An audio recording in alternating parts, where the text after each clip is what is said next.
Երևանի գարունն այդ տարի տարօրինակ խաղաղություն ուներ։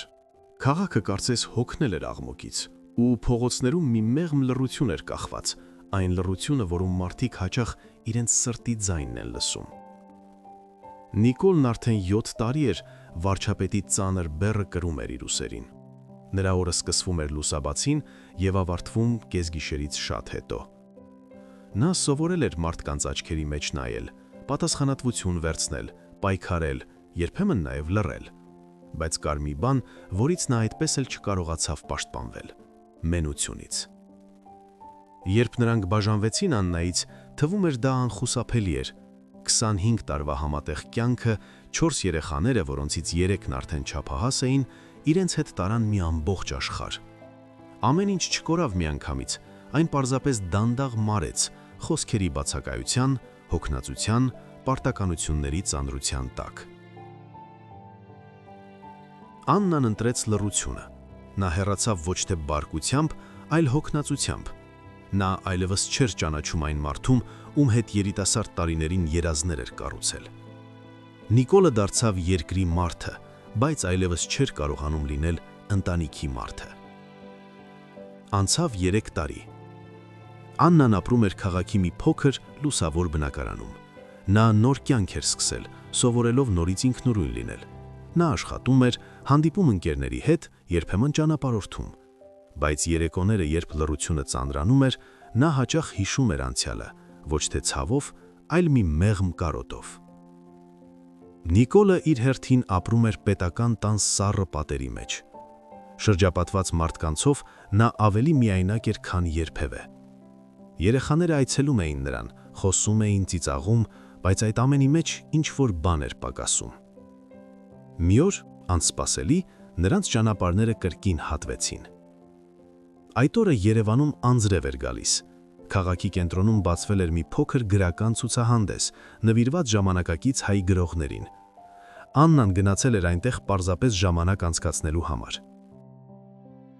Նա կանգնած էր մի սեղանի մոտ, թերթում էր մի գիրք, երբ հանկարծ զգաց, որ ինչ-որ մեկը կանգնած է կողքին։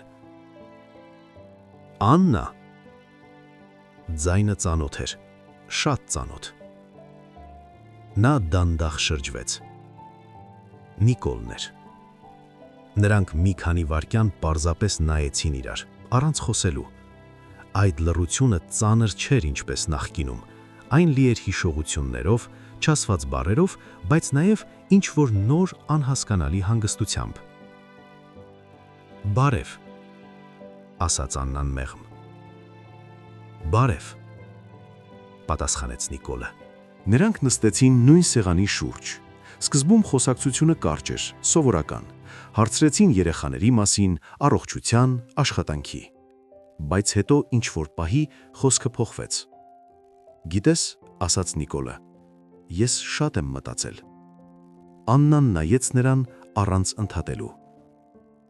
Միգուցե ես կորցրեցի ամենակարևոր բաները, երբ փորձում էի ամեն ինչ պահել։ Աննան ժպտաց, մի փոքր տխուր, բայց ջերմ։ Մենք երկուսն էլ կորցրեցինք, Նիկոլ։ Այդ հանդիպումը չավարտվեց միայն այդ օրը։ Նրանք սկսեցին երբեմն հանդիպել սրճարանում, այգում, քայլել քաղաքում, առանց շտապելու, առանց պահանջների։ Նրանք նորից սովորում էին ճանաչել իրար, ոչ թե որպես նախկին ամուսիններ, այլ որպես մարդիկ։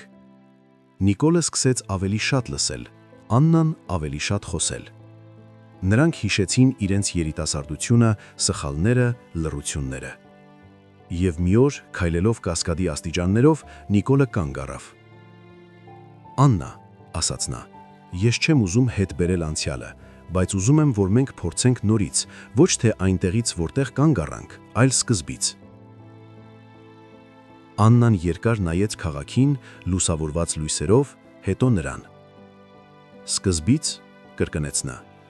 Նա մի փոքր լռեց, հետո գլխով արեց։ Սկզբից։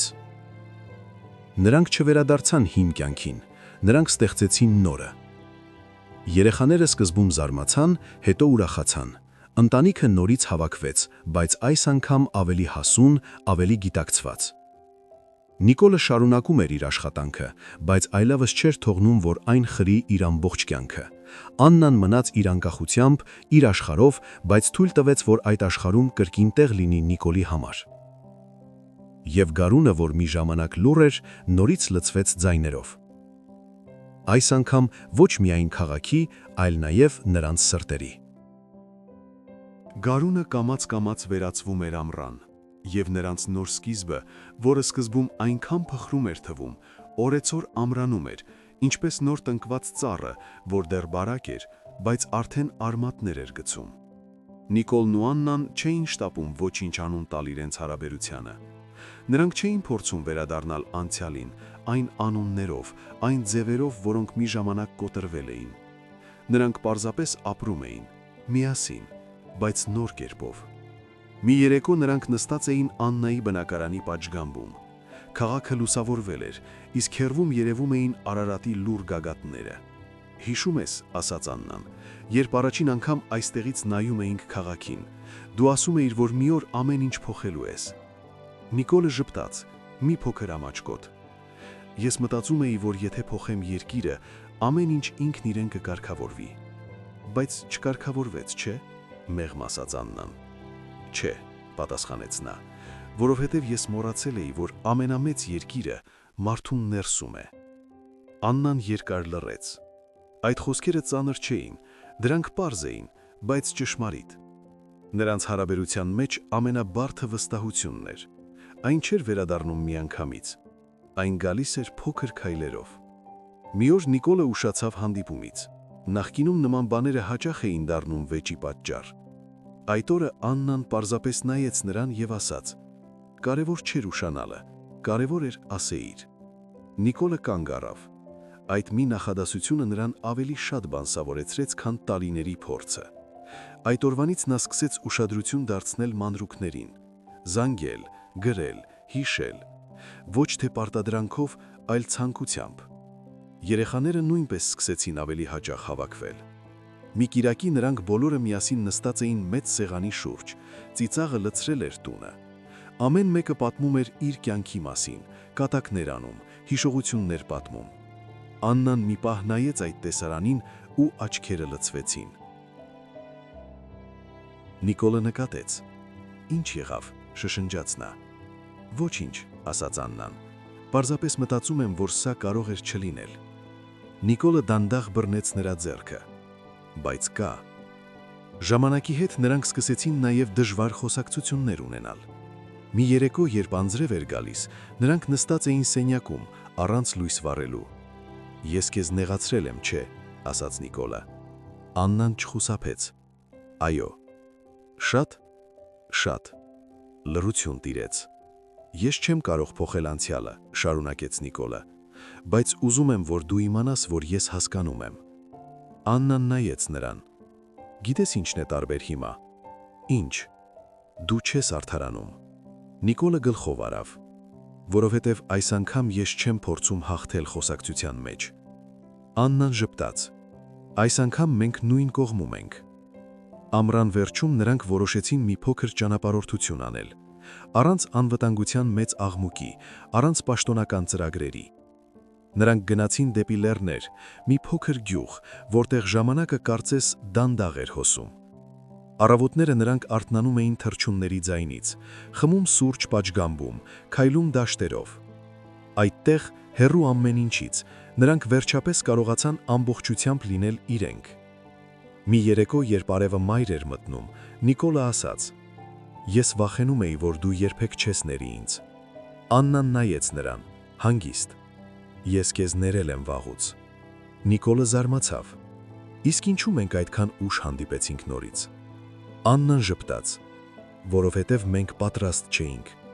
Երբ նրանք վերադարձան քաղաք, արդեն պարզ էր, սա պարզապես փորձ չէր, սա ընտրություն էր։ Նրանք ընտրել էին իրար երկրորդ անգամ, բայց այս անգամ գիտակցաբար։ Աշունը մոտենում էր։ Քաղաքի ծառերը սկսում էին դեղնել, բայց նրանց ներսում մի նոր գարուն էր բացվել։ Եվ այս պատմությունը, որ մի ժամանակ թվում էր ավարտված, հիմա նորից էր սկսվում, բայց այս անգամ ավելի հանգիստ, ավելի խորը, ավելի իրական։